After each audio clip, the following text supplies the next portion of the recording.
compliance before the IRS is in penalty and interest abatement. In certain circumstances, the IRS will abate or forgive penalties that would normally be imposed. Less often, they will abate interest that has accrued.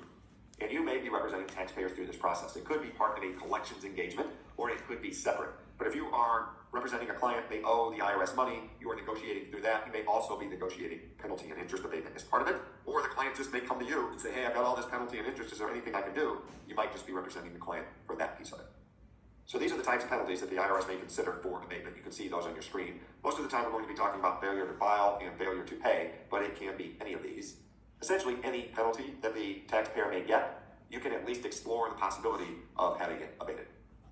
Reasons that the IRS will abate penalties. There's something called the first-time penalty abatement. Then there are other administrative waivers. Then there is reasonable cause, and then finally statutory exceptions. So let's talk about these. First-time penalty abatement. So this is for taxpayers who have a good history of tax compliance. They usually are filing their returns, they're paying their taxes, they're doing everything right, and then one time, whoops, something happened, they forgot to pay, or some circumstance came up, and they didn't pay. You can ask the IRS to abate that penalty. In order to qualify, they have to have a history of good tax compliance, which means that they have filed the same type of return if required for the last 3 years, and that they have not had any penalties in the last 3 years, and they have not used the first-time abate in the last 3 years. So it's called first-time abate, but they're only actually looking back 3 years, so you can do it more than once. You just can't do it more than once every 3 years. If the penalty is abated, then the interest on the penalty will also be abated. However, the interest on the tax itself will not be abated. This is one that we use quite often because most of our taxpayers are going to be good, compliant taxpayers who usually pay their taxes. So if something comes up, for some reason they don't pay, this is a good way to eliminate those penalties, and the IRS is good about abating the penalty for these taxpayers who are usually good, compliant taxpayers. The penalties that are eligible for first-time abate are failure to file, failure to pay, and failure to deposit. So that's, for instance, if you've got payroll taxes that need to be deposited, and for some reason you missed 1 quarter, there's a penalty, you can ask for a first-time abatement for that. Administrative waiver. So the first-time abate is actually a type of administrative waiver, but there are other types of administrative waivers as well. So it provides relief from specific penalties under certain conditions. So other than the first-time abate, you will find these in IRS policy statements, news releases, and notices that they issue. They can be due to natural disasters, last-minute tax legislation, or other unusual circumstances. So, for example, new tax legislation is passed late in the year. The IRS's guidance on the new legislation is delayed, causing some taxpayers to miss payment deadlines. The IRS issues a news release announcing penalty relief for all affected taxpayers.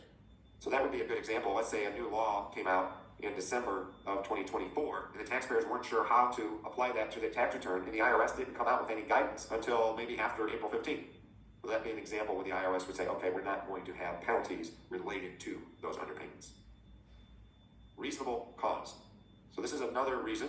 If you're not eligible for first-time abate or another administrative waiver, then usually you're going to go to reasonable cause. And reasonable cause is determined on a case-by-case basis.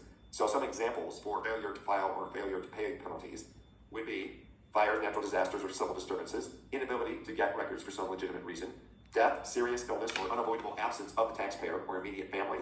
So we've actually had taxpayers who died unexpectedly shortly before the tax return deadline and before they had filed their return. So then obviously that causes problems. That return is almost certainly now going to be late. And so you can say, hey, taxpayer died on this date. That's why it was late. Please abate this penalty. Then also with all the technology, there can be system issues that delay the timely electronic filing or payment. So maybe you as the practitioner filed the return electronically with your software, but there was some sort of glitch. The IRS can see that you did file it on time, but because of the technology issue, it didn't get filed until later or paid until later. In that case, they may abate the penalty due to reasonable cause. There are some reasons, though, that do not qualify for reasonable cause. Reliance on a tax professional. So they can't just say, hey, it's your fault. And you can't just say, hey, it's my fault. You shouldn't penalize the taxpayer. It was my fault. I didn't get it done. That is not reasonable cause. Lack of knowledge. They didn't know they were supposed to file or when they were supposed to file. Well, as the old saying says, ignorance of the law is no excuse. So that would not be accepted.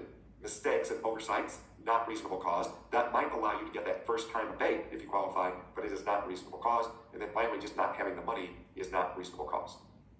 Statutory exceptions. So